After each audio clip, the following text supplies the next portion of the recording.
Praise the lord. నా ప్రియమైన సహోదరి సహోదరులారా, ప్రభు అయిన యేసు క్రీస్తు వారి నామంలో మీ అందరికీ నా శుభాభివందనాలు తెలియజేస్తున్నాను. దేవుని బిడ్డ, మనము ప్రకటన గ్రంథం 15వ అధ్యాయము 5వ వచనం నుండి 8వ వచనం వరకే మనం ఈరోజు ధ్యానం చేయబోతున్నాం. ఈరోజు వాక్యంలోకి వెళ్ళబోయే ముందు ఒక అద్భుతమైన విషయం నేను మీకు తెలియజేస్తాను. అపోస్తుల కార్యాల గ్రంథం 2వ అధ్యాయం 17వ వచనంలో ఒక మాట రాయబడింది. అంత్యదినములయందు మనుషులందరి మీద నా ఆత్మను కుమ్మరిస్తాను అని దేవుడు చెప్పాడు. అప్పుడు కొంతమంది ప్రవచిస్తారు, కొంతమంది దర్శనాలు చూస్తారు, కొంతమంది కలలు కంటారు. యోవేలు గ్రంథం 2వ అధ్యాయము 28వ వచనంలో కూడా ఈ ప్రవచనం రాయబడింది. మనుషులందరి మీద నా ఆత్మను కుమ్మరిస్తాను, మీ కుమారులు కుమార్తెలు ప్రవచిస్తారు, మీ యవనులకు దర్శనాలు వస్తాయి, మీ వృద్ధులు కలలు కందురు. ఈ ప్రవచనం ఉంది. యోవేలు గ్రంథం 2వ అధ్యాయం 28వ వచనము, అపోస్తుల కార్యాల గ్రంథం 2వ అధ్యాయం 17వ వచనము. ఈ వచనాలు దేని గురించి రాయబడి ఉన్నాయంటే అంత్యదినాల గురించి రాయబడిన ప్రవచనం. అంత్యదినం అంటే ఎప్పుడు? దానికి చాలా అర్థాలు ఉన్నాయి. యోహాను సువార్త 6వ అధ్యాయము 54వ వచనంలో యేసు ప్రభు అంటారు, నా శరీరం తిని నా రక్తం త్రాగువాడే నిత్య జీవం గలవాడు, అంత్యదినమున నేను వానిని లేపుదును అని చెప్పాడు. అంత్యదినాన లేపుదును అని అంటే ఎప్పుడు లేపుతాడు? అంత్యదినము అని అంటే సంఘం ఎత్తబడే దినం. ఒకరోజు ఆకాశంలో మనకి కడబోర మోగబోతుంది, ప్రభు శబ్దం వినబడబోతుంది, ప్రధాన దూత శబ్దం వినబడబోతుంది. ఆ బోర మోగినప్పుడు, ప్రధాన దూత శబ్దం వినినప్పుడు, అప్పుడు మృతులైన వారు, క్రీస్తునందుండి మృతులైన వారు మొదట లేస్తారు, వాళ్ళు లేపబడతారు. ఆ తర్వాత సజీవులమైన మనము లేపబడి పరలోకానికి ఎత్తబడతాం. ఇది అంత్యదినం. ఇక మనము ఆ రోజు ఈ భూమి మీద నుంచి లేపబడి పరలోకంలోకి వెళ్ళే దినం ఆ దినం. అది మనకి అంత్యదినం, క్రైస్తవ్యానికి అంత్యదినం, క్రైస్తవులకు అంత్యదినం. అది ఇక ముగింపు. ఇక అక్కడి నుంచి మనము ప్రభువుతో ఉంటాం. యేసు ప్రభు ఎక్కడుంటే ఇక మనం అక్కడ ఉంటాం. అది అంత్యదినం. అయితే ఇక్కడ ఒక విషయం ఏంటంటే, ఈ అంత్యదినానికి ముందు దేవుడు తన ఆత్మని మనుషులందరి మీద కుమ్మరిస్తాను అని అన్నాడు. మీకు బాగా అర్థమయ్యేలా నేను చెప్తాను, వినండి.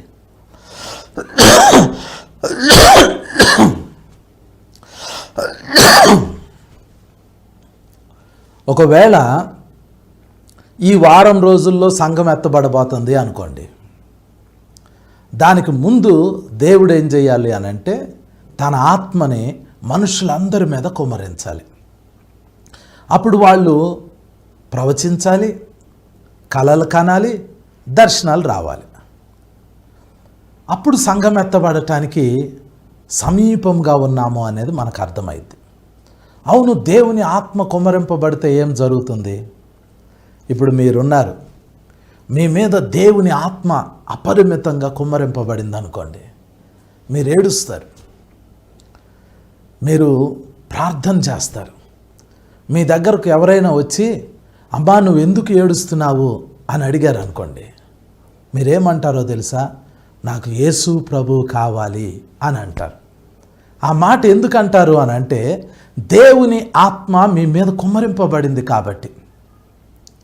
ఒక హిందూ ఉన్నాడండి, భయంకరమైన విగ్రహారాధికుడు. అతనికి యేసు ప్రభు అంటే ఇష్టం లేదు. అలాంటి వ్యక్తి మీద దేవుని ఆత్మ కుమ్మరింపబడింది అనుకోండి, అతను కూడా ఏడుస్తాడు. అప్పుడు అతని దగ్గరికి వెళ్ళి బాబు నువ్వెందుకు ఏడుస్తున్నావు అని అడిగామనుకోండి, అతనేమంటాడంటే నాకు యేసు ప్రభు కావాలి అని అంటాడు. ఒక ముస్లిం ఉన్నాడు, అతనికి కూడా యేసు ప్రభు అంటే ఇష్టం లేదు, దేవుడు అంటే ఇష్టం లేదు, వాక్యం అంటే ఇష్టం లేదు. అతని మీద దేవుని ఆత్మ కుమ్మరింపబడింది అనుకోండి, అతను కూడా ఏడుస్తాడు, విలపిస్తాడు. ఆ టైంలో మనం అతని దగ్గరికి వెళ్ళి బాబు నువ్వు ఎందుకు ఏడుస్తున్నావు అని ఆయన అడిగితే ఆయన అంటాడు నాకు యేసు ప్రభు కావాలి అని అంటాడు. దేవుని ఆత్మ ఏ మనిషి మీద కుమ్మరింపబడినా ఆ మనిషి యేసు ప్రభువుని కోరుకుంటాడు. సంఘం ఎత్తబడబోయే ముందు దేవుడు తన ఆత్మని మనుషులందరి మీద కుమ్మరిస్తానని చెప్పాడు. హిందూ అవనివ్వండి, ముస్లిం అవనివ్వండి, క్రిస్టియన్ అవనివ్వండి, హేతువాది అవనివ్వండి, బౌద్ధ మతానికి సంబంధించిన వ్యక్తి అయినా అవనివ్వండి, ఎవరైనా అవనివ్వండి, పరలోకంలో ఉన్న తండ్రి అయిన దేవుడు అంత్య దినాలలో మనుషులందరి మీద తన ఆత్మని కుమ్మరిస్తాను అని చెప్పాడు. ఇప్పుడు ఇదంతా మీకు ఎందుకు చెప్తున్నానో తెలుసా? ఇశ్రాయేలీలు యేసు ప్రభుని అంగీకరించట్లేదు, పాలస్తీనా వాళ్ళు యేసు ప్రభుని అంగీకరించట్లేదు. అటు ఇశ్రాయేలీలకి యేసు ప్రభు గిట్టట్లేదు, ఇటు పాలస్తీనా వాళ్ళకు కూడా యేసు ప్రభు ఇష్టం ఉండట్ల. మనం ఇప్పుడు ఇజ్రాయెల్ దేశంలోకి వెళ్ళి ఇశ్రాయేలీలకి బాబు యేసు ప్రభుని నమ్ముకో అని చెప్తే వాళ్ళు వినరు. 2000 సంవత్సరాల నుంచి వాళ్ళు వింటల్లా. పాలస్తీనా వాళ్ళ దగ్గరికి వెళ్ళి అయ్యా యేసు ప్రభుని నమ్ముకో అని చెప్పామనుకోండి, వాళ్ళు వినరు. ఇప్పుడు ఏం జరుగుతుంది? ఇప్పుడు యుద్ధం జరుగుతుంది. గాజాలో ఉన్న పాలస్తీనా వాళ్ళు, హమాస్ తీవ్రవాదులు ఇశ్రాయేలీల మీద దాడి చేస్తున్నారు. ఇశ్రాయేలీలు గాజాలోకి వెళ్ళారు, హమాస్ తీవ్రవాదులని యుద్ధం ద్వారా తీసేస్తున్నారు. ఈ యుద్ధంలో గాజాలో ఉన్న పాలస్తీనా వాళ్ళు చాలా ఇబ్బంది పడుతున్నారు. ఇశ్రాయేలీలు తమ సైన్యాన్ని తీసుకుని గాజాలోకి వెళ్ళి గాజాలో ఉన్న ఆ హమాస్ తీవ్రవాదులు ఉన్న స్థావరాలన్నిటిని ఏర్పడేస్తూ ఉంటుంటే పాలస్తీనాలో ఉంటున్న అరబ్ వాళ్ళు, ఇస్లాం మతానికి సంబంధించిన వాళ్ళు మానసికమైన ఒత్తిడిలోకి వెళ్ళిపోయారు. వాళ్ళ ఇల్లు కూలిపోయినాయి, తినటానికి తిండి లేదు, ఉండటానికి నివాసం లేదు, వాళ్ళ పిల్లలు చనిపోతున్నారు. ఈ హమాస్ ఇశ్రాయేలీల మధ్య జరుగుతున్న ఈ పోరాటంలో అయితే అమెరికాకి సంబంధించిన ఒక CBN న్యూస్ ఛానల్ అని ఒకటి ఉంది.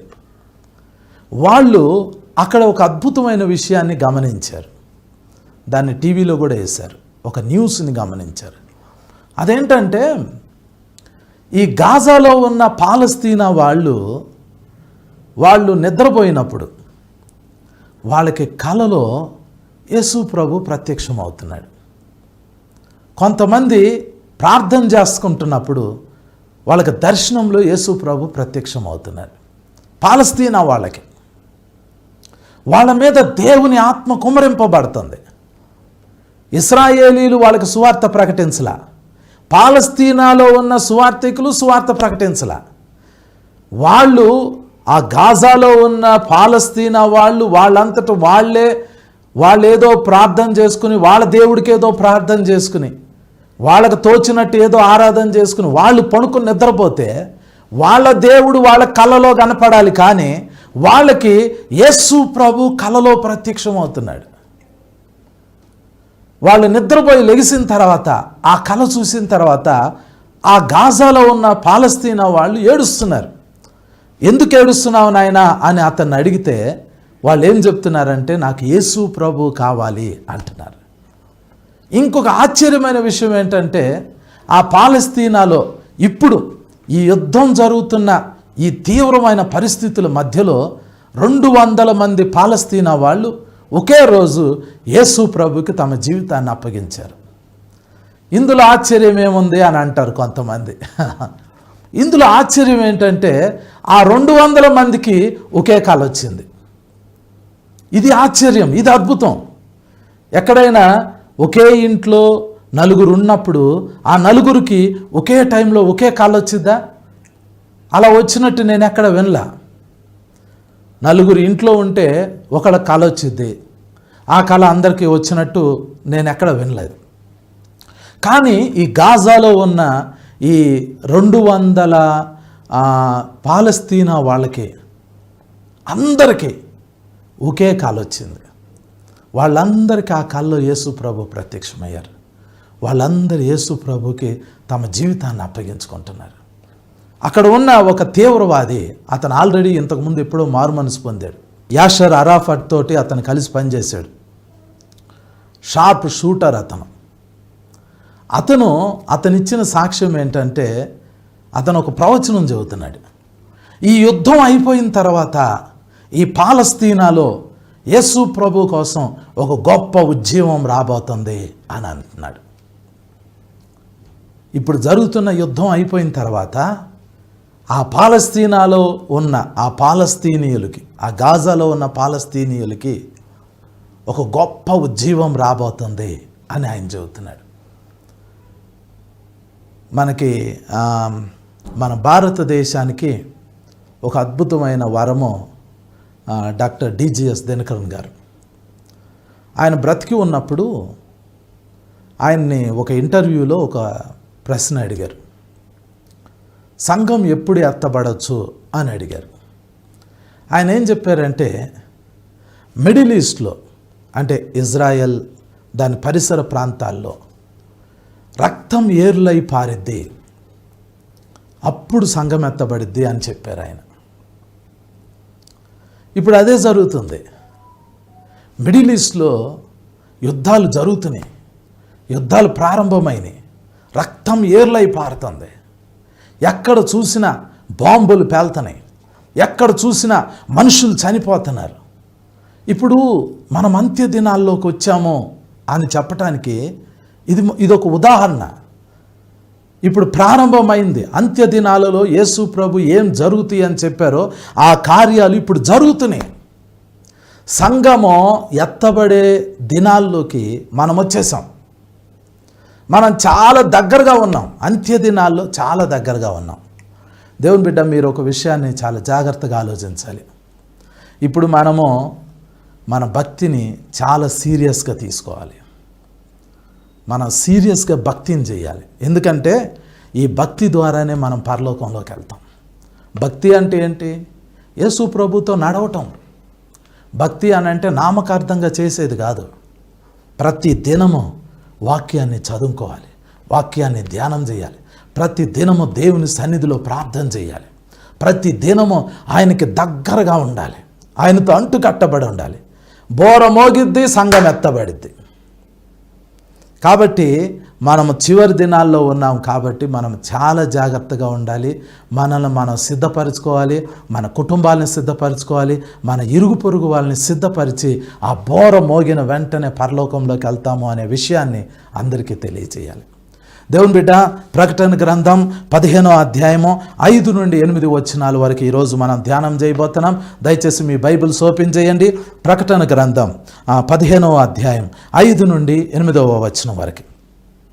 అటు తర్వాత నేను చూడగా సాక్ష్యపు గుడార సంబంధమైన ఆలయము పరలోకమందు తెరవబడెను. 7 తెగుళ్ళు చేత పట్టుకొని ఉన్న ఆ 7 దూతలు నిర్మలమును ప్రకాశమానమునైన రాతిని ధరించుకొని రొమ్ముల మీద బంగారు దట్టీలు కట్టుకొనిన వారై ఆ ఆలయములో నుండి వెలుపలికి వచ్చిరి. అప్పుడు ఆ 4 జీవులలో ఒక జీవి యుగ యుగములో జీవించు దేవుని కోపముతో నిండి ఉన్న 7 బంగారు పాత్రలను ఆ 7 దూతలకిచ్చెను. అంతటా దేవుని మహిమ నుండి ఆయన శక్తి నుండి వచ్చిన పొగతో ఆలయము నింపబడినందున ఆ 7 దూతల యొద్ద ఉన్న 7 తెగుళ్ళు సమాప్తి అగు వరకు ఆలయమందు ఎవడనూ ప్రవేశింపజాలకపోయాను. ప్రార్థన చేసుకుందాం. పరిశుద్ధుడా తండ్రి, నాయనా మీకు వందనాలు ప్రభా. మీరు సమస్తాన్ని చేయగలరు తండ్రి. మీకు అసాధ్యమైనది ఏదీ లేదు నాయన. ఈరోజు ప్రభా తండ్రి అయిన దేవా, యేసుక్రీస్తు వారి నామంలో, దేవుని గొర్రెపిల్ల అయిన యేసుక్రీస్తు వారి నామంలో మీ సన్నిధిలోకి వస్తున్నాం నాయన. Thank you lord. పరిశుద్ధాత్మ సహాయంతో మీ సన్నిధిలోకి వస్తున్నాం తండ్రి. పరమ తండ్రి, ఈరోజు ఈ వాక్యం ద్వారా నాతో మాట్లాడండి. ఈ వాక్యం ద్వారా ఈ లైవ్ కార్యక్రమంలో పాల్గొంటున్న ప్రతి కుమారుడు, ప్రతి కుమార్తెతో మాట్లాడండి నాయన. అద్భుతం చేయండి తండ్రి. సహాయం చేయండి నాయన. నాతో, మాతో, అందరితో మాట్లాడమని యేసు నామంలో ప్రార్థించి వేడుకొంచున్నాం తండ్రి. ఆమేన్, ఆమేన్, ఆమేన్.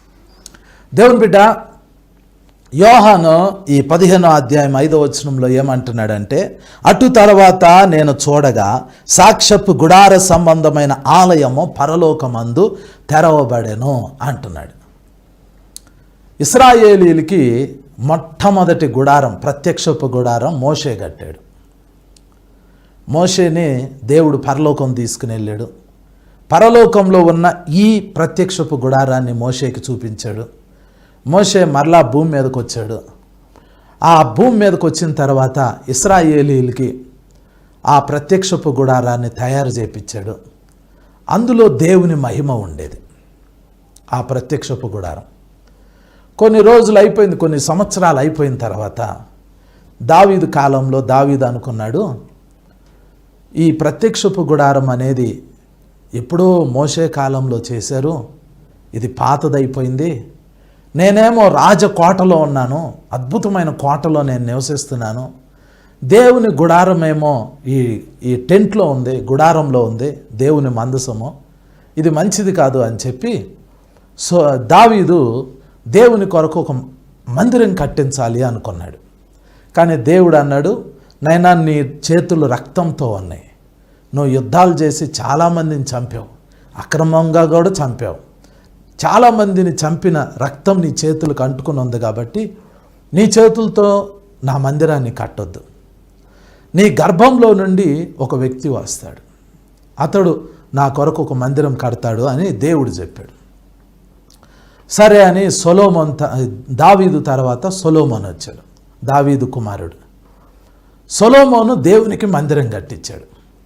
అది చాలా అద్భుతంగా ఉండేదంట. అది మనం చూడలా. ఎందుకంటే సొలొమోను కట్టించిన దేవాలయాన్ని కొద్ది సంవత్సరాల తర్వాత ఇరాక్ నుంచి, అంటే బబులోను దేశం నుంచి వచ్చిన నెబుకద్నెజరు కాల్చేశాడు, పడగొట్టేశాడు. దాని పునాదులు కూడా లేకుండా కూలగొట్టేశాడు. మనం మోషే కట్టిన ఆ ప్రత్యక్షపు గుడారము చూడలేదు, సొలొమోను కట్టిన దేవాలయాన్ని చూడలే. తర్వాత కొన్ని రోజులకి ఈ ఇశ్రాయేలీల్లోనే జరుబ్బాబేల్ అనే అతను వచ్చి ఆ పడిపోయిన సొలొమోను మందిరం స్థలంలోనే ఆ పునాదుల మీద ఇంకొక ఆలయాన్ని నిర్మించాడు. కొన్ని వందల సంవత్సరాలు అయిపోయిన తర్వాత ఈ ఇశ్రాయేలు దేశానికి హేరోదు రాజుగా వచ్చాడు.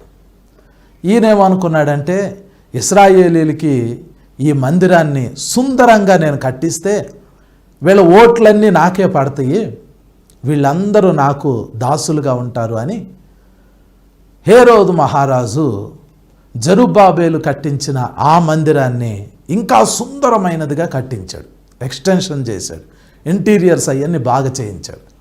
ఆ మందిరంలో యేసు ప్రభు నడిచారు.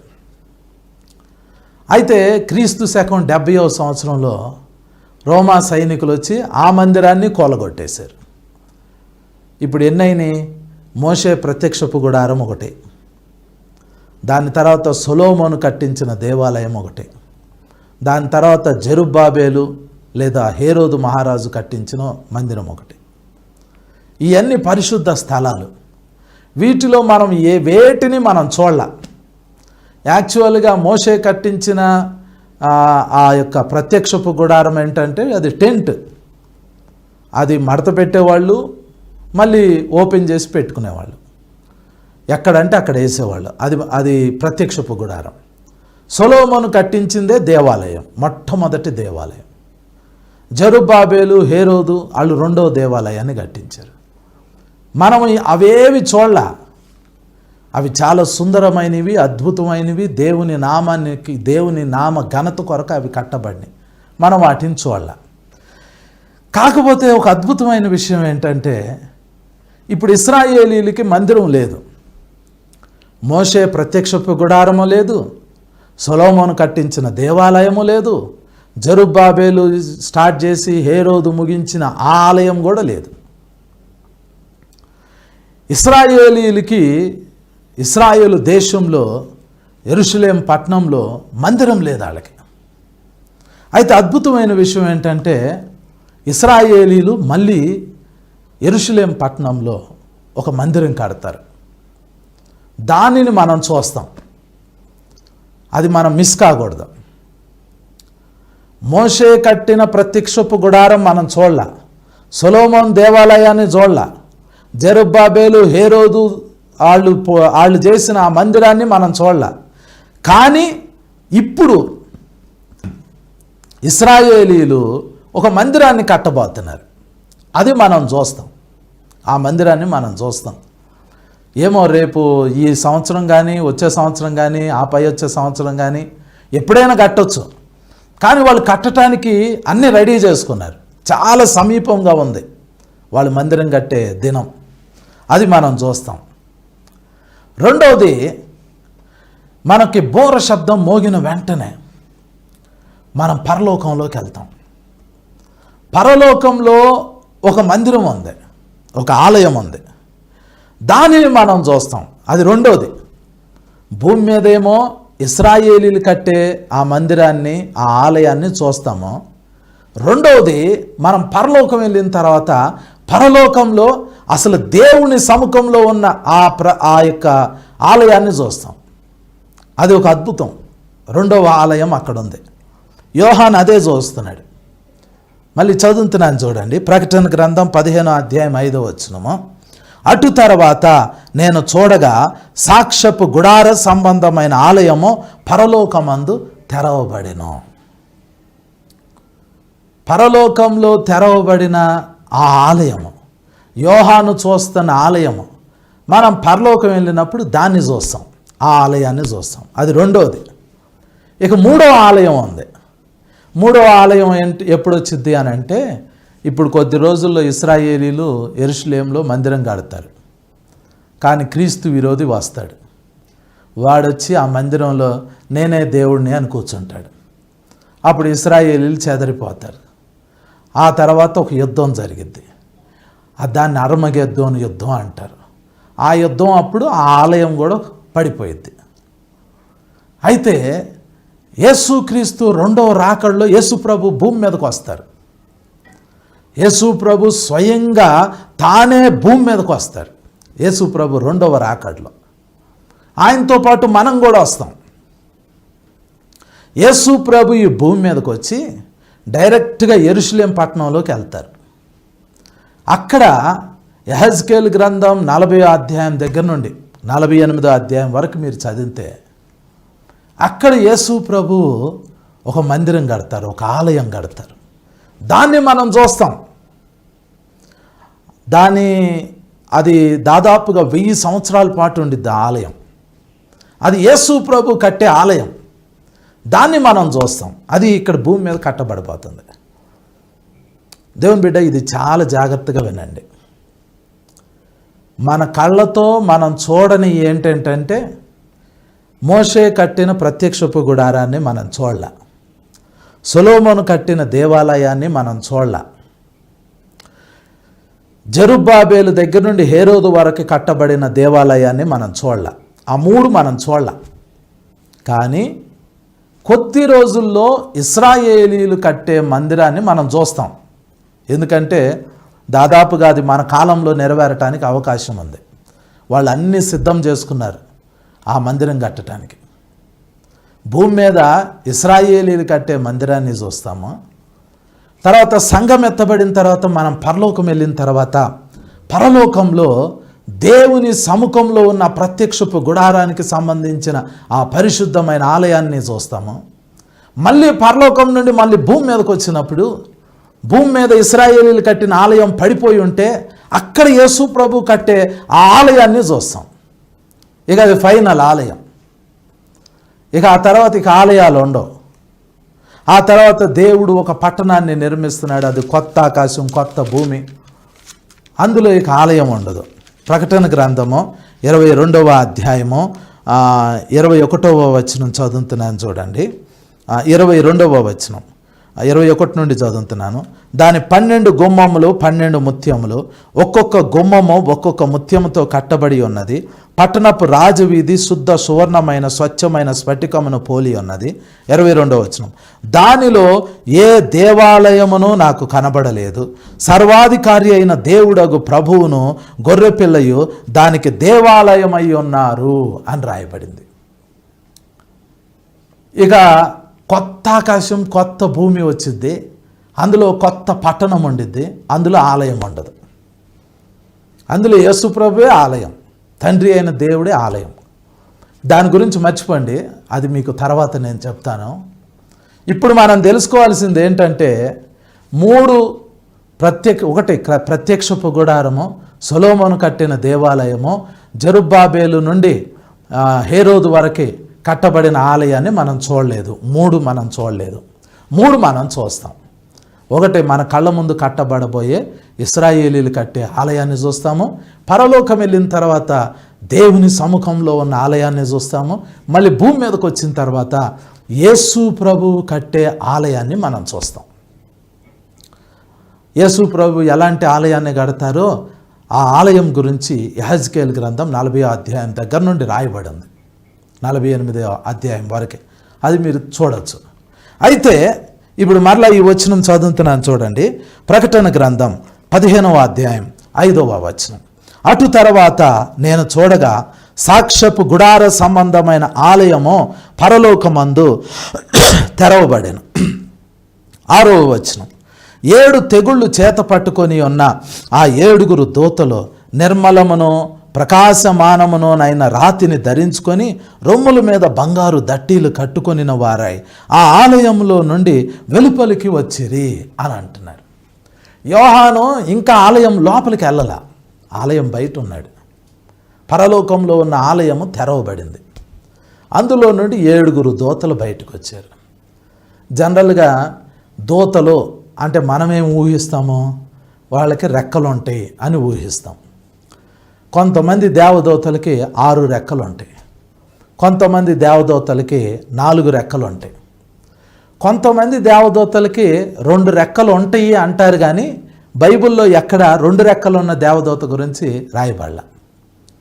అయితే మనమేం ఊహిస్తామంటే దేవదూతలు అంటే రెక్కలు కలిగిన వాళ్ళే అని మనం ఊహిస్తాం. కానీ ఇక్కడ విషయం ఏంటంటే వీళ్ళు రెక్కలున్న దేవదూతలు కాదు.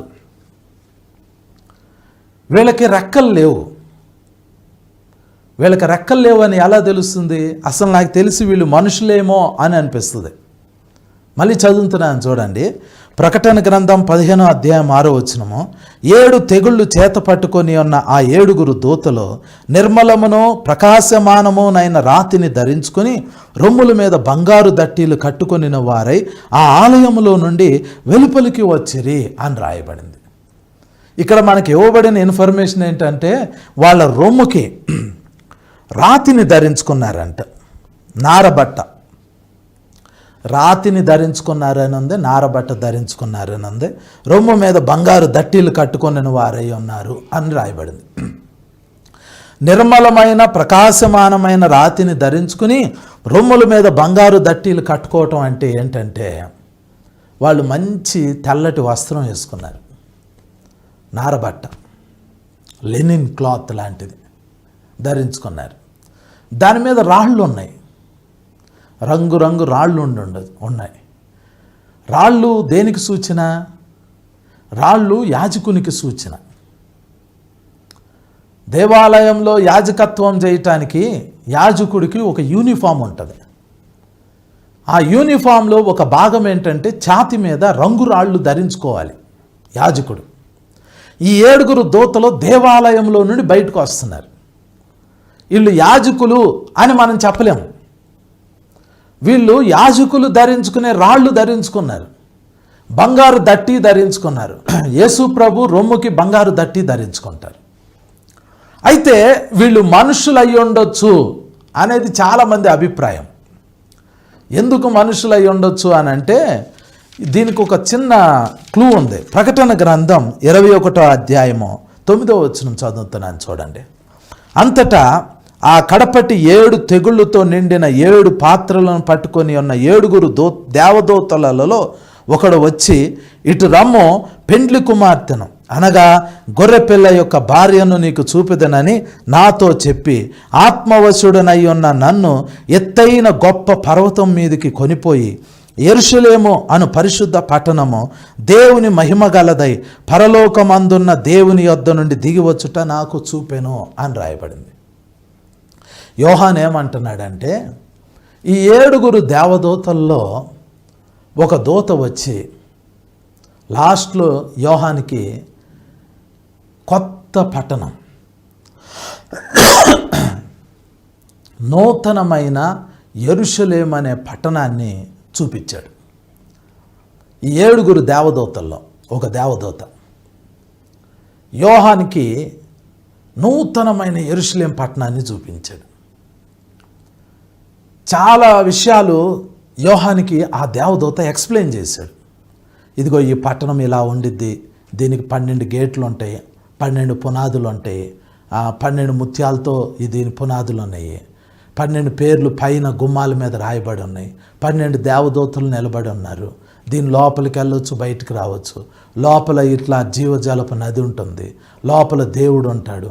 ఇవన్నీ ఆ దేవదూత యోహానికి ఎక్స్ప్లెయిన్ చేశాడు. ఆ దేవదూత 7 దూతల్లో ఒక దూత. ఇవన్నీ ఎక్స్ప్లెయిన్ చేసిన తర్వాత యోహాన్ ఏం చేశాడంటే 22వ అధ్యాయం 8వ వచనం, ప్రకటన గ్రంథం 22వ అధ్యాయం 8వ వచనంలో యోహాన్ ఏం చేస్తాడంటే ఆ దూత పాదాల మీద పడతాడు. పాదాలకి నమస్కారం చేయటానికి అట్లా వంగి నమస్కారం చేయబోతాడు. చూడండి ఆ వచనము, ప్రకటన గ్రంథం 22వ అధ్యాయం 8వ వచనం. యోహానను నేను ఈ సంగతులను వినినవాడను చూచినవాడను. నేను విని చూచినప్పుడు వాటిని నాకు చూపుచున్న దూత పాదముల ఎదుట నమస్కారం చేయుటకు సాగిలపడగా అతడు, వద్దు సుమి, నేను నీతోనూ ప్రవక్తలైన నీ సహోదరులతోనూ ఈ గ్రంథమందున్న వాక్యములను గైకొను వారితోనూ సహదాసుడును, దేవునికే నమస్కారము చేయమని చెప్పాను. అర్థమైందా మీకు ఆ విషయము? యోహాను ఆ దూత పాదాల మీద పడుతున్నాడు. ఎందుకు పడుతున్నాడు అంటే ఆ దేవదూత అసలు నూతనమైన యెరూషలేం పట్టణం మొత్తం చూపించాడు. ఆ దూత మహిమ అట్లా ఉంది. యోహాను వెళ్ళిపోయి, అయ్యా నీకు నమస్కారం అని చెప్పి ఆయన పాదాల మీద పడతా ఉంటుంటే ఆ దూత ఏమంటున్నాడంటే, బాబు నాకు సాగిలపడద్దు, నేను నీ సహోదరుణ్ణే, నేను నీ వంటి వాణ్ణే. ఏమేమంటున్నాడు? ప్రవక్తలైన నీ సహోదరులతోనూ ఈ గ్రంథమందున్న వాక్యములను గైకొను వారితోనూ సహదాసుడును అంటున్నాడు. అంటే మన బ్రదర్ అంటున్నాడు. ఈ గ్రంథంలో ఉన్న వాక్యాలు గైకొనేది మనమే, ప్రవక్తలో మనకి మనుషులే. ఆ దేవదూత ఏమంటున్నాడంటే, నేను మీతో పాటు బ్రదర్ని. ఈ ప్రకటన గ్రంథం చదివేవాళ్ళు, దాన్ని పాటించేవాళ్ళు, ప్రవక్తలు, మీ అందరూ ఎట్లాగో నేను మీ అందరిలో ఒకడిని, నేను మీ బ్రదర్ని అని చెబుతున్నాడు. బ్రదరా? 7 దేవదూతల్లో ఒక దూత కదా నువ్వు, అయితే బ్రదర్ ఎట్లా అవుతావు? అది మనకు తెలీదు. ప్రకటన గ్రంథము మనకు అర్థమైనంత వరకు చెబుతాం.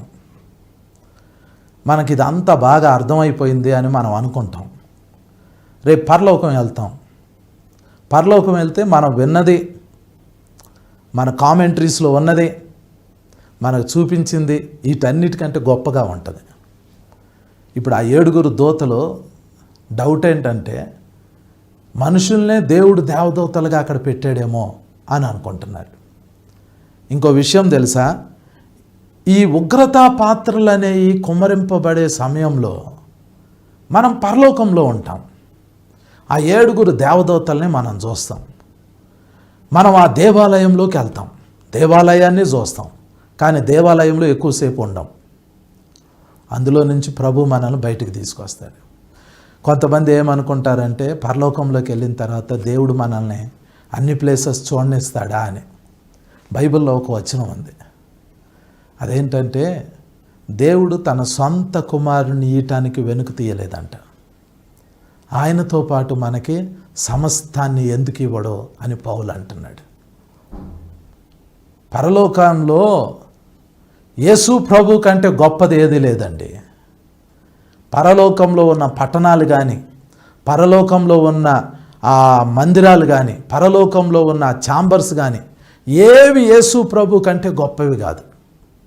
తండ్రి అయిన దేవుడు తన సొంత కుమారుడైన యేసయ్యనే మనకి ఇవ్వటానికి వెనుక తీయకపోతే ఇంకా పరలోకంలో ఉన్న సమస్తము మనకి ఎందుకు ఇవ్వడం? మనం పరలోకంలో చాలా విషయాలు అనుభవించబోతున్నాం. అయితే ఇక్కడ ఆ 7 తెగుళ్ళు మళ్ళీ ప్రకటన గ్రంథం 15వ అధ్యాయం 6వ వచనం మళ్ళీ చదువుతున్నాను చూడండి. 7 తెగుళ్ళు చేత పట్టుకొని ఉన్న ఆ 7 దూతలు నిర్మలమును ప్రకాశమానమునైన రాతిని ధరించుకొని రొమ్ముల మీద బంగారు దట్టీలు కట్టుకొనిన వారై ఆ ఆలయంలో నుండి వెలుపలికి వచ్చిరి. అప్పుడు ఆ 4 జీవులలో ఒక జీవి యుగ యుగములో జీవించు దేవుని కోపముతో నిండి ఉన్న 7 బంగారు పాత్రలను ఆ 7 దూతలకిచ్చెను అని రాయబడింది. యోహాను బాప్తిస్మం ఇచ్చే యోహాను, ఆయన బాప్తిస్మం ఇస్తూ ఆయన మాటి మాటికి ఒక మాట చెప్పేవాడు. రాబో ఉగ్రత నుండి తప్పించుకొనుటకు మీకు బుద్ధి చెప్పిన వాడెవడు అని అంటాడు మత్తయి సువార్త 3వ అధ్యాయంలో.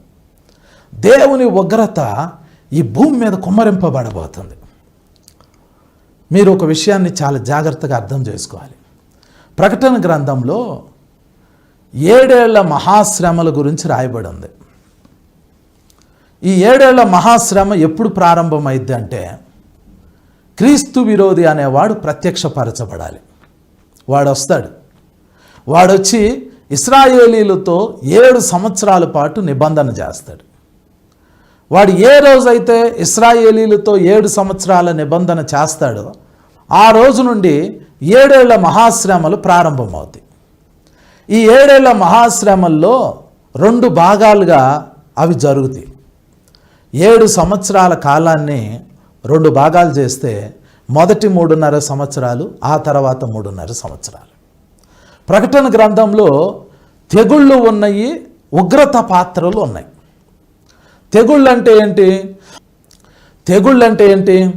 తెగుళ్ళంటే 7 బోరలు ఊదినప్పుడు, 7 బోరలు ఊదినప్పుడు ఈ భూమి మీదకి తెగుళ్ళు వస్తాయి. మరి ఉగ్రత అంటే 7 పాత్రలు కొమ్మరింపబడినప్పుడు దేవుని ఉగ్రత వచ్చింది. ఇది మనం కన్ఫ్యూజ్ కాకూడదు. 7 సంవత్సరాల ఆ కాలంలో మొదటి 3.5 సంవత్సరాలు తెగుళ్ళు వస్తాయి. ఆ తర్వాత 3.5 సంవత్సరాలు దేవుని ఉగ్రత వచ్చింది. ఈ మొత్తాన్ని శ్రమల కాలం అంటారు. మొదటి 3.5 సంవత్సరాలు ఉగ్రత కాదు, దేవుని ఉగ్రత కాదు, అవి తెగుళ్ళు. ఆ తెగుళ్ళు ఎందుకు వస్తాయి? ఐగుప్తు దేశంలో మోషే ఫరో దగ్గరికి వెళ్ళి, నా జనులైన ఇశ్రాయేలీల్ని దేవుడు తనను సేవించడానికి పొమ్మంటున్నాడు అని అంటే, ఫరో యెహోవా ఎవరో నాకు తెలియదు అని అంటాడు. అలా ఫరో తన హృదయం కఠినపరుచుకునే ప్రతి సమయంలో ఒక్కొక్క తెగులు ఐగుప్తు దేశం మీద విడుదలైంది. అవి తెగుళ్ళు. ఆ తెగుళ్ళు రిలీజ్ అయ్యే కొలదే ఐగుప్తులో ఉన్న ప్రజలు యెహోవాయే దేవుడు అని తెలుసుకున్నారు. తెగుళ్ళు అయిపోయిన తర్వాత ఇశ్రాయేలీలు ఐగుప్తు నుంచి బయటకు వచ్చేసేటప్పుడు ఇశ్రాయేలీలతో పాటు చాలామంది ఐగుప్తీయులు కూడా వచ్చేసారు బయటికి. ఎందుకంటే యెహోవాయే దేవుడు అని తెలుసుకున్నారు. అట్లాగే క్రీస్తు విరోధి వచ్చినప్పుడు 7 ఏళ్ల శ్రమల కాలం అని అనుకుంటున్న ఆ సమయంలో మొదటి 3.5 సంవత్సరాలు ఆకాశం నుండి దేవుని ఉగ్రత రాదు, కానీ తెగుళ్ళు వస్తాయి. తెగుళ్ళు ఎవరు పంపిస్తారు అని అంటే, ఇశ్రాయేలు దేశంలో ఆ రోజు ఆ 7 ఏళ్ల శ్రమల కాలంలో మొదటి 3.5 సంవత్సరాల పాటు ఇశ్రాయేలు దేశంలో యెరూషలేం పట్టణంలో 2 ప్రవక్తలు ఉండబోతున్నారు. వాళ్ళు మోషే ఏలియాలు అవ్వచ్చు, లేదా ఏలియా హానోక్ అవ్వచ్చు, ఎవరైనా కావచ్చు. ఆ 2 ప్రవక్తలు ఈ భూమి మీద క్రీస్తు విరోధితో పోరాడతారు. క్రీస్తు విరోధికి ఆ ప్రవక్తలకి జరిగే ఆ యుద్ధంలో క్రీస్తు విరోధి మంత్రాలు చేసి మంత్రశక్తులను పంపిస్తాడు. ఈ 2 సాక్షులు ఆకాశంలో వైపు చేతులెత్తి తెగుళ్ళను భూమి మీదకి రప్పిస్తారు. ఆ 7 తెగుళ్ళు 7 బోర్లు. 7 బోర్లు ఓదుతున్నప్పుడు మొదటి 3.5 సంవత్సరాల కాలంలో తెగుళ్ళు భూమి మీద విడుదలవుతాయి. ఆ మొదటి 3.5 సంవత్సరాలు అయిపోయిన తర్వాత ఈ ఉగ్రత పాత్రలు కుమ్మరింపబడతాయి. ఉగ్రత పాత్రలు ఆఖరి 3.5 సంవత్సరాల కాలంలో కుమ్మరింపబడతాయి. ఉగ్రత పాత్రలు కుమ్మరింపబడే టైంలో సంఘం ఇక్కడ ఉండదు. దేవుడు మనల్ని ఉగ్రత కొరకు సృష్టించలా, ఉగ్రత కొరకు నియమించలా. ఉగ్రత కొరకు ప్రత్యేకపరచల, మనల్ని రక్షణ పొందుటకే నియమించాడు కానీ ఉగ్రత కొరకు కాదు. దేవుని ఉగ్రత ఈ భూమి మీద కుమ్మరింపబడక ముందే సంఘం అనేది ఈ భూమి మీద నుంచి పరలోకంలోకి వెళ్ళిపోయింది. అంటే ఒక్క మాట చెప్పాలి అని అంటే, మనము పరలోకంలోకి వెళ్ళిపోయిన తర్వాత పరలోకంలో ఉన్న 7 దేవదూతలు దేవుని 7 ఉగ్రతా పాత్రలు పట్టుకుని ఒక్కొక్క పాత్రని భూమి మీద కుమ్మరిస్తారు. మనం అప్పుడు పరలోకంలో ఉంటాం. మనం ఆ 7 దేవదూతల్ని చూస్తాం. ఆ 7 దేవదూతల్లో ఉన్న 7 పాత్రలని చూస్తాం. ఆ 7 పాత్రల్లో ఉన్న దేవుని ఉగ్రతని చూస్తాం. ఆ 7 పాత్రలు భూమి మీద కుమ్మరింపబడేటప్పుడు మనం పరలోకంలో ఉండి ఒక్కొక్క పాత్ర భూమి మీద కుమ్మరింపబడుతున్నప్పుడు ఏం జరుగుతుందో కూడా మనం చూడగలుగుతాం. ఒక్కొక్క పాత్రకి ఏం జరుగుతుంది అనేది. అందుకనే సంఘం ఎత్తబడేటప్పుడు మనం విడవబడకూడదు. కొంతమంది ఏమంటున్నారు అని అంటే, సంఘం ఎత్తబడిన తర్వాత విడవబడిన వాళ్ళ కోసం యేసు ప్రభు మళ్ళీ ఇంకొక అవకాశం ఇస్తాడు, వాళ్ళని మళ్ళీ రక్షిస్తాడు అని అంటున్నారు. అలా జరగదు. సంఘం ఎత్తబడే టైంలోనే మనం ఎత్తబడాలి. బోర మోగిద్ది, మనం ఈ భూమి మీద నుంచి పరలోకానికి వెళ్ళిపోవాలి. ఒకవేళ విడవబడ్డారు అనుకోండి, విడవబడితే ఇక ఆకాశం నుంచి ఒక్కొక్క పాత్ర భూమి మీద కుమ్మరింపబడింది. ఆ 7 పాత్రల ఉగ్రత ఈ భూమి మీద కుమ్మరింపబడేసరికి మీరు పూర్తిగా సైతాన్గా మారిపోతారు, దేవునికి విరోధంగా మారిపోతారు. ఆ ఉగ్రత పాత్రలు అంత భయంకరంగా ఉంటాయి. ఆ తర్వాత ఆ వ్యక్తులు నరకంలోకి వెళ్తారు. దేవుని బిడ్డ, నరకం అనేది చాలా భయంకరమైనది. ఆ నరకంలోకి ఒక మనిషి వెళ్ళిపోయాడు అని అంటే అప్పటికి బయటకు రాడు. సంఘం ఎత్తబడేటప్పుడు గనక మనం ఎత్తబడకపోతే, విడవబడిపోతే ఇంకొక అవకాశం అనేది ఉండదు. ఇక అన్యజనుల ప్రవేశము సంపూర్తి అయిపోతుంది, ఇంకొక అవకాశం అనేది ఉండదు. ఈ విషయాన్ని గమనించి మనం ఏ రోజుకు ఆ రోజు మన జీవితాన్ని చాలా జాగ్రత్తగా గడపాలి.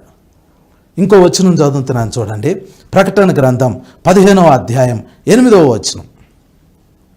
అంతటా దేవుని మహిమ నుండి ఆయన శక్తి నుండి వచ్చిన పొగతో ఆలయము నింపబడినందున ఆ 7 దూతల యొద్ద ఉన్న 7 తెగుళ్ళు సమాప్తియగు వరకు ఆలయమందు ఎవడునో ప్రవేశింపజాలకపోయెను అని రాయబడింది. పరలోకంలో ఉన్న ఆలయం ఇది. పరలోకంలో నుండి, ఆ ఆలయంలో నుండి ఈ 7 దేవదూతలు పాత్రలు పట్టుకుని బయటకు వచ్చారు. వీళ్ళు ఇలా ఆ ఆలయంలో నుండి పాత్రలు తీసుకుని బయటకు వచ్చిన తర్వాత ఆలయంలోకి దేవుని మహిమ వచ్చింది. చూడండి అక్కడ, ఆయన అంతటా దేవుని మహిమ నుండి ఆయన శక్తి నుండి వచ్చిన పొగతో ఆలయము నింపబడినందున. ఇది ఒక అద్భుతం అండి. మొన్న మధ్య ఒక సేవకుడు ఒక సాక్ష్యం చెప్పాడు. వాళ్ళ సంఘంలో అమెరికాలో జరిగింది. ఇది అమెరికాలో కాదు, యూకేలో జరిగింది. లండన్లో జరిగింది. ఇది సేవకుడు చెప్తున్నాడు. వాళ్ళు చర్చిలో ఆరాధన చేస్తున్నారంట. ఒక పాస్టర్ గారు వాళ్ళ చర్చిలో ఆరాధన చేస్తున్నారు, సంఘం అంతా కలిసి. ఈలోపు ఫైర్ ఇంజిన్స్ వచ్చేసినాయి. ఇప్పుడు ఆ పెద్ద పెద్ద డెవలప్డ్ కంట్రీస్లో ఏముంటుందంటే స్మోక్ డిటెక్టర్స్ ఉంటాయి. చర్చిలోనే పైన చిన్న ఎక్విప్మెంట్ ఉంటుంది రౌండ్గా. పొరపాటున అపార్ట్మెంట్లో ఏమైనా మంటలు వచ్చి పొగలు వచ్చినాయి అనుకోండి, అప్పుడు ఆ పైన ఉన్న ఆ స్మోక్ డిటెక్టర్కి ఆ పొగ తగిలిన వెంటనే ఫైర్ ఇంజిన్ వాళ్ళకి అది ఆటోమేటిక్గా ఇన్ఫర్మేషన్ ఇచ్చేసింది. అప్పుడు ఫైర్ ఇంజిన్ వాళ్ళు ఇమీడియట్గా ఆ లొకేషన్కి వచ్చేస్తారు. ప్రత్యేకంగా ప్రార్థన చేయాల్సిన అవసరం ప్రత్యేకంగా ఫోన్ చేయాల్సిన అవసరంలా ఫైర్ ఇంజిన్ వాళ్ళంతటా వాళ్ళే వచ్చేస్తారు. అయితే యూకేలో ఈ పాస్టర్ గారు ఆరాధన చేస్తూ ఉండినప్పుడు సడన్గా వాళ్ళు ఆరాధన చేస్తున్న ప్లేస్లో స్మోక్ వచ్చేసింది, ధూమం వచ్చేసింది, మేఘం వచ్చేసింది, పొగ వచ్చేసేసింది. వాళ్ళున్న ప్రాంతం అంతా నింపబడి ఉంది. కానీ మంటలు లేవు, అగ్ని లేదు. అది మంచి సువాసన ఇస్తుంది.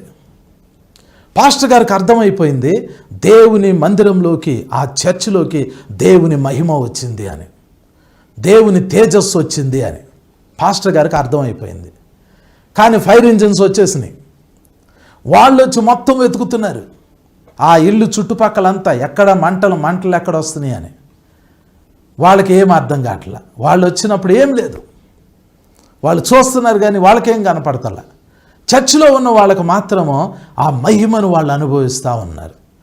ఇది చాలా అద్భుతమైన విషయం. ఇలాంటివి బైబిల్లో చాలాసార్లు జరిగినాయి.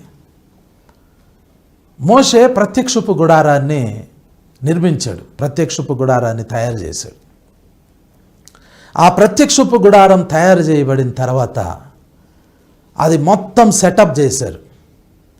ఆ టెంట్లు వేయటము, లోపల పరిశుద్ధమైన ఉపకరణాలు పెట్టడము, అతి పరిశుద్ధ స్థలంలో మందసాన్ని పెట్టారు, పరిశుద్ధ స్థలంలో ఆ షీవ్ బ్రెడ్ పెట్టే టేబుల్ని పెట్టారు, ఆ రొట్టె బల్ల పెట్టారు, క్యాండిల్ స్టిక్ని పెట్టారు. అంటే ప్రత్యక్షపు గుడారము తయారు చేయబడిన తర్వాత అది మొత్తం సెటప్ చేసి పెట్టేశారు. పెట్టేసిన తర్వాత మోషే ప్రార్థన చేశాడు. అప్పుడు ఏమైందో తెలుసా?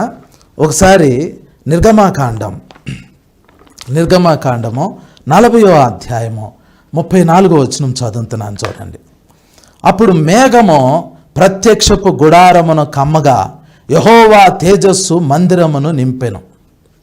ఆ మేఘము మందిరము మీద నిలుచుట చేత మందిరము యెహోవా తేజస్సుతో నిండెను గనుక మోషే ప్రత్యక్షపు గుడారంలోనికి వెళ్ళలేకుండెను అని రాయబడింది.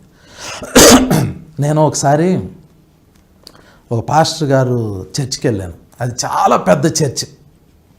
ఆ పాస్టర్ గారు చాలా గొప్ప పాస్టర్ గారు. ఆ పాస్టర్ గారు స్టేజ్ మీదకు వస్తున్నారు. వచ్చేటప్పుడు ఏం చేశారో తెలుసా?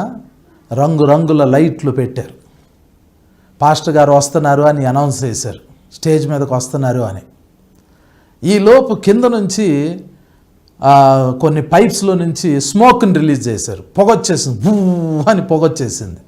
ఆ రంగురంగుల లైట్లలో, ఆ అద్భుతమైన తెల్లటి పొగలో మంచి సూట్ వేసుకుని అయ్యగారు వచ్చారు. స్టేజ్ మీదకి అయ్యగారు వచ్చారు. ఇక అందరూ చప్పట్లు కొట్టారు, అబ్బా పాస్టర్ గారు వచ్చారు అని. ఇంకొక ఆయన ఇక్కడే హైదరాబాద్లోనే ఇంకొక సువార్థికుడు, ఆయన ఒక పాటలో సీడీ రిలీజ్ చేస్తున్నాడు అప్పట్లో. అయితే జనమందరూ హాల్లోకి వచ్చేసారు. స్టేజ్ మీద మళ్ళీ లైట్లు జిగేల్ లైట్లు పెట్టారు. లైట్లు పెట్టిన తర్వాత అనౌన్స్ చేశారు, ఇప్పుడు అయ్యగారు వస్తున్నారు, అందరూ చప్పట్లు కొట్టండి అని. అయ్యగారు అట్లా స్టేజ్ మీదకి వచ్చే టయానికి ఒక తెల్లటి పొగ పైప్స్లో నుంచి జుయ్యని రిలీజ్ చేశారు. ఆ పొగ స్టేజ్ అంతా వచ్చేసింది. ఆ జిగేల్ లైట్ల మధ్యలో, ఆ అద్భుతమైన తెల్లటి పొగ మధ్యలో ఈ సువార్థికుడు అలా వచ్చి నిలబడ్డాడు. అప్పుడు అందరూ చప్పట్లు కొట్టారు. అవి ఎఫెక్ట్స్. అది చూస్తామంటే అరే చాలా బాగుందిరా అని అనిపించింది. ఆ జిగేల్ లైట్ల మధ్యలో, ఆ పొగల మధ్యలో ఆ సేవకుడు అలా రావటం. ప్రజెంటేషన్ కూడా ఉండాలి, అట్లా ఉంటేనే జనం వెళ్ళి చూస్తారు. అయితే ఇక్కడ ఏం జరిగింది అని అంటే, మోషే ప్రత్యక్షపు గుడారాన్ని కట్టాడు. 2 చేతులు దేవుని వైపు ఎత్తి, ప్రభు ఆ ప్రత్యక్షపు గుడారం నిర్మించాం నాయనా అని చెప్పాడు. ఈలోపు ఆకాశం నుండి ఒక మేఘం వచ్చేసింది. ఆ మేఘము ఆ ప్రత్యక్షపు గుడారంలోకి ప్రవేశించేసింది. యెహోవా తేజో మహిమ అందులోకి వచ్చేసేసింది. మేఘం వచ్చేసింది, యెహోవా తేజో మహిమ వచ్చేసింది. ఇంత గొప్ప ప్రవక్త మోషే ఆ ప్రత్యక్షపు గుడారంలోకి వెళ్ళలేకపోయాడు. అది ఆర్టిఫిషియల్ కాదు, ఇశ్రాయేలీలు పెట్టిన పొగ కాదు అది. యెహోవా తేజో మహిమ ఆ ప్రత్యక్షపు గుడారంలోకి వెళ్తే మోషే అందులో ప్రవేశించలేకపోయాడు. మోషే ఆ గుడారంలో నిలబడలేకపోయాడు. కొన్నిసార్లు దేవుడు అలా వచ్చేస్తాడండి. అమెరికాలో కూడా ఇది జరిగింది. అమెరికాలో ఒక సేవకుడు, ఆయన కూడా ప్రేయర్ చేస్తూ ఉంటున్నాడు, రూమ్లో తలుపేసుకుని ప్రేయర్ చేస్తూ ఉంటుంటే సడన్గా ఆయన రూమ్లోకి తేజో మహిమ వచ్చేసింది. ఒక మేఘం, ఒక పొగ ఆ స్థలంలోకి వచ్చేసింది. దేవుడు ధూమంలాగా ప్రత్యక్షమయ్యారు. మోషే నిర్మించిన ఆ ప్రత్యక్షపు గుడారంలోకి మోషేనే వెళ్ళలేకపోయాడు. యెహోవా తేజో మహిమ వచ్చిన తర్వాత. ఇది చాలా అద్భుతం కదండి, చాలా అద్భుతం. అది మనము దేవుని కొరకు ఒక మంచి చర్చిని నిర్మించుకున్నాం అనుకోండి, చక్కగా భోజనాలు పెట్టుకుంటారు, రిబ్బన్ కట్ చేస్తారు, ప్రార్థన చేస్తారు, భోజనం చేస్తారు, ఫోటోలు దిగుతారు, వెళ్ళిపోతారు. కానీ ఇశ్రాయేలీలు వాళ్ళు ప్రత్యక్షపు గుడారాన్ని తయారు చేసుకుంటే దాని ఓపెనింగ్కి దేవుడు వస్తున్నాడు. పరలోకం నుండి దేవుడు తన మహిమను ఆ ప్రత్యక్షపు గుడారంలోకి పంపిస్తున్నాడు. ఒకసారి ప్రత్యక్షపు గుడారంలోకి దేవుని తేజో మహిమ వెళ్ళిన తర్వాత ఇక ఎవరు వెళ్ళలేకపోతున్నారు. ఇది ఒకసారి కాదు, ఇంకోసారి కూడా జరిగింది. సొలొమోను దేవాలయాన్ని కట్టించాడు, అది కూడా చదువుతాను. సొలొమోను దేవాలయాన్ని కట్టించి మందసాన్ని తీసుకొచ్చి ఆ దేవాలయంలో ఫిక్స్ చేస్తారు, తీసుకొచ్చి పెడతారు మందసాన్ని. అప్పుడు ఏం జరిగింది? 8వ అధ్యాయం, రాజుల మొదటి గ్రంథము 8వ అధ్యాయము 10వ వచనం. యాజకులు పరిశుద్ధ స్థలములో నుండి బయటికి వచ్చినప్పుడు మేఘము యెహోవా మందిరమును నింపెను. కాబట్టి యెహోవా తేజో మహిమ యెహోవా తేజో మహిమ మందిరంలో నిండుకొనగా ఆ మేఘమున్న హేతువు చేత యాజకులు సేవ చేయుటకు నిలువలేకపోయిరి అని రాయబడింది. సొలొమోను ఎంతో గొప్ప అద్భుతమైన ఆలయాన్ని నిర్మించాడు, గొప్ప ఆలయాన్ని నిర్మించాడు సొలొమోను కట్టిన ఆలయంలోకి మందసం తీసుకొచ్చి అతి పరిశుద్ధ స్థలంలో పెట్టారు. అంతకుముందు దావీదు మందసాన్ని ఒక ప్లేస్లో పెట్టాడు. ఇప్పుడు యాజకులు ఆ మందసాన్ని అక్కడి నుంచి మోసుకొని వచ్చి సొలొమోను కట్టిన దేవాలయంలో అతి పరిశుద్ధ స్థలంలోకి తీసుకెళ్ళి ఆ మందసాన్ని అలా పెట్టారు. అలా పెట్టిన తర్వాత యెహోవా తేజో మహిమ ఒక మేఘం వలె ఆ ఆలయంలోకి అలాగా వచ్చేసింది. యెహోవా తేజో మహిమ వచ్చేసింది. యెహోవా తేజో మహిమ వస్తే యాజకులు యాక్చువల్గా లోపల ఉండాలి, పరిశుద్ధ స్థలంలో నిలబడి యాజకత్వం చేయాలి. వాళ్ళు ఏం చేస్తున్నారు? ఆ మేఘము లోపలికి వచ్చేసరికి ఒకళ్ళ తర్వాత ఒకళ్ళు బయటకు వచ్చేస్తున్నారు. ఆ మేఘము ఆ మహిమ హీట్ జనరేట్ చేసి ఉండొచ్చు. ఆ మహిమ తేజస్సుకి నిలబడలేకపోయారు. బయట బాగానే ఉంది, లోపల యెహోవా తేజో మహిమ ఆ దేవాలయంలోకి రాగానే 120 మంది యాజకులు, ఒక టెక్స్ట్ చెబుతుంది 120 మంది యాజకులు ఆ స్థలంలో లోపల ఉన్న 120 మంది యాజకులు ఒకళ్ళ తర్వాత ఒకళ్ళు బయట సొలొమోను నిలబడి ఉన్నాడు. సొలొమోను చూస్తున్నాడు. ఆకాశంలో నుండి యెహోవా తేజో మహిమ వచ్చి ఇలాగ దేవుని మందిరంలోకి వెళ్ళిపోయింది. లోపల యాజకులు ఒకళ్ళ తర్వాత ఒకళ్ళు బయటకు వస్తున్నారు. సొలొమోను అలాగే చూస్తూ ఉన్నాడు. అరే ఏంట్రా, దేవుని మహిమ, గాడ్స్ గ్లోరీ.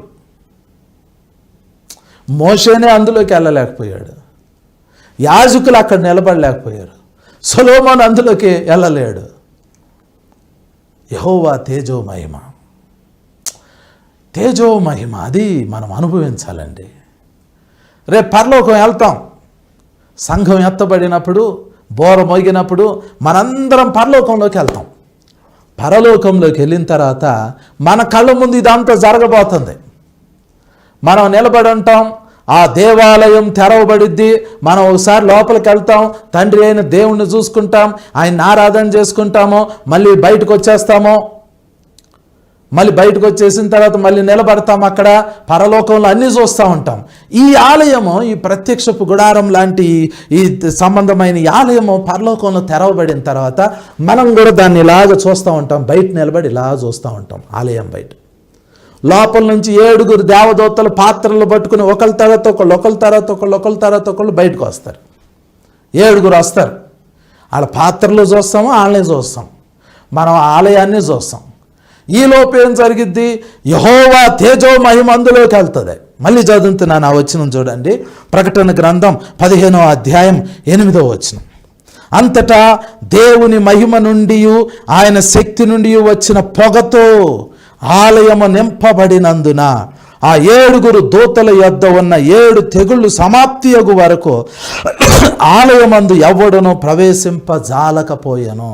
అంటే 3.5 సంవత్సరాల పాటు ఆ ఆలయంలోకి ఎవరు వెళ్ళలేరు. నేను ఇంతకుముందు ఒక మెసేజ్ చెప్పాను, మనం ఆలయంలో ఉంటాము అని. అది ట్రాన్స్లేషన్లో రెండు విధాలుగా ఉన్నాయి. ఈ ఆలయంలో అయి ఉండొచ్చు, లేదా భూమి మీద యేసు ప్రభు కట్టే ఆలయంలో కూడా అయి ఉండొచ్చు. అది 1000 ఏళ్ల పరిపాలన. ఈ ఆలయంలో అయి ఉండొచ్చు, ఆలయంలో అయి ఉండొచ్చు. కానీ ఈ ఆలయంలో అద్భుతమైన విషయం ఏంటంటే, మనం అక్కడ ఉండగానే ఆ తలుపులు ఓపెన్ అవిన వెంటనే ఆ దేవదూతలు పాత్రలు పట్టుకొని బయటకు వచ్చిన తర్వాత ఆ ఆలయంలోకి పొగ వెళ్తుంది. అది యెహోవా తేజో మహిమ. దాన్ని మనం చూస్తాం. గాడ్స్ గ్రేట్ గ్లోరీ మనం చూస్తాం. దేవుని బిడ్డ, మీకు ఒక విషయం తెలుసా? యేసు ప్రభువు ప్రార్థన చేసుకునేటప్పుడు మోషే, ఏలియా యేసు ప్రభుతో మాట్లాడుతూ ఉన్నారు. సడన్గా పేతురు, యోహాను, యాకోబు అది చూశారు. చూసి యేసు ప్రభు దగ్గరికి వచ్చి, అయ్యా నీ కోటే, మోషే కోటే, ఏలియా కోటే, పర్ణశాలలు ఇక్కడ కడతాము అని అన్నారు. అప్పుడేం జరిగిందో తెలుసా? ఒక మేఘం వాళ్ళు చూస్తూ ఉండగా వచ్చింది. పైన ఒక మేఘం వచ్చింది. అది ఎవరు చెప్పారు? పేతురే చెబుతాడు. ఆ వచనం చదువుతాను చూడండి. పేతురు రాసిన 2వ పత్రికలో పేతురు ఆ సాక్ష్యం చెప్తాడు. ఆ వచనం నేను చదువుతాను. పేతురు రాసిన 2వ పత్రిక 1వ అధ్యాయము 17వ వచనం, 16వ వచనం దగ్గర నుండి 17వ వచనం దగ్గర నుండి. పేతురు రాసిన 2వ పత్రిక 1వ అధ్యాయం 17వ వచనం. ఆయన మహత్యమును మేము కన్నులారా చూచిన వారమై తెలిపితిమి. ఈయన నా ప్రియ కుమారుడు, ఈయన యందు నేను ఆనందించుచున్నాను అనే శబ్దము మహాదివ్య మహిమ నుండి ఆయన యొద్దకు వచ్చినప్పుడు తండ్రి అయిన దేవుని వలన ఘనతయో మహిమయో ఆయన పొందగా మేము ఆ పరిశుద్ధ పర్వతం మీద ఆయనతో కూడా ఉండిన వారమై ఆ శబ్దము ఆకాశము నుండి రాగా వింటిమి అంటున్నాడు. ఇది పేతురు చెబుతున్నాడు. పేతురు టెస్ట్ మనీ ఇది. మేము ఆ రోజు ఆ పర్వతం మీద ఉన్నాం రా బాబు. ఆకాశం నుండి ఒక మేఘం, తేజో మహిమ, అందులో నుండి స్వరం వచ్చింది. ఆ మహిమే దేవాలయంలోకి వెళ్ళింది, దేవాలయంలో ప్రవేశించింది. పరలోకంలో ఉన్న దేవాలయంలోకి కూడా దేవుని తేజో మహిమ ప్రవేశించబోతుంది. అక్కడ మనం చూస్తాం. మీకు ఇంకొక అద్భుతమైన విషయం చెబుతాను, వినండి. కొన్నిసార్లు ఆ తేజో మహిమ మన బాడీలోకి కూడా రావచ్చు. మనం గనక దేవునికి బాగా దగ్గరై ప్రార్థన చేస్తూ ఉన్నాం అనుకోండి, ఏదో ఒకరోజు సడన్గా ఆ తేజో మహిమ మన బాడీలోకి రావచ్చు, మన శరీరంలోకి రావచ్చు. ఎందుకంటే మన దేహము దేవునికి ఆలయం. ఏ తేజో మహిమ అయితే ప్రత్యక్షపు గుడారంలోకి వెళ్ళిందో అప్పుడు మోషే వెళ్ళలేకపోయాడో, ఏ తేజో మహిమ అయితే సొలొమోను కట్టిన దేవాలయంలోకి వెళ్ళిందో అందులోకి మోషే వెళ్ళలేకపోయాడో, ఏ తేజో మహిమ అయితే ఈ పరలోకంలో ఉన్న దేవుని మందిరంలోకి వెళ్తుందో, ఆలయంలోకి వెళ్తుందో, అదే తేజో మహిమ, అదే పొగ, అదే మేఘం మన శరీరాల్లోకి కూడా వెళ్ళింది అనుకోండి. అసలు ఆ గ్లోరీ చాలా డిఫరెంట్గా ఉంటుంది. దేవుని బిడ్డ, ఇవన్నీ మనకి ప్రార్థన చేస్తేనే అనుభవాలు వస్తాయి. ఊరికనే కూర్చుని వాక్యం వింటే రావు ఇవన్నీ. దీని కొరకు మన జీవితాన్ని ఇన్వెస్ట్ చేయాలి. దీని కొరకు మనం ప్రార్థన చేయాలి, ప్రార్థన చేయాలి, ప్రార్థన చేయాలి, ప్రార్థన చేయాలి. దేవుని వాక్యాన్ని ధ్యానం చేయాలి, వాక్యాన్ని ధ్యానం చేయాలి, ప్రార్థన చేయాలి, ధ్యానం చేయాలి, ప్రార్థన చేయాలి, ధ్యానం చేయాలి, ప్రార్థన చేయాలి. ఈ 2 చేస్తే ఏదో ఒకరోజు ఆకాశం తెరవబడిద్ది. ఆ గొప్ప తేజో మహిమ మన లోపలికి వచ్చింది. కళ్ళు మూసుకొని ప్రార్థన చేస్తాను. పరిశుద్ధుడా తండ్రి నైనా మీ కొందనాలు ప్రభా. ఈరోజు ఈ వాక్యం విన్న ప్రతి కుమారుడు కుమార్తెని మీరు ఆశీర్వదించండి తండ్రి. వారి మీద నీ యొక్క తేజో మహిమ ఉంచండి ప్రభా. వారిలో మీరుండండి తండ్రి, వారిలో మీరుండండి నాయన. మీ సన్నిధి కాంతి, మీ ముఖ కాంతి వారి మీద ప్రకాశింపచేయండి తండ్రి. అద్భుతమైన నీ అభిషేకం నీ బిడ్డల మీద ఉంచండి నాయన. మునుపెన్నడు చూడని గొప్ప కృప, గొప్ప ఆశీర్వాదం, గొప్ప అనాయింటింగ్ తండ్రి ఆ బిడ్డల మీద ఉంచి వర్ధల చేయమని నీ బిడ్డలందరినీ మీ హస్తానికి అప్పగించుకుంటూ యేసు నామంలో ప్రార్థించి వేడుకొంచున్నాం తండ్రి. ఆమేన్, ఆమేన్, ఆమేన్.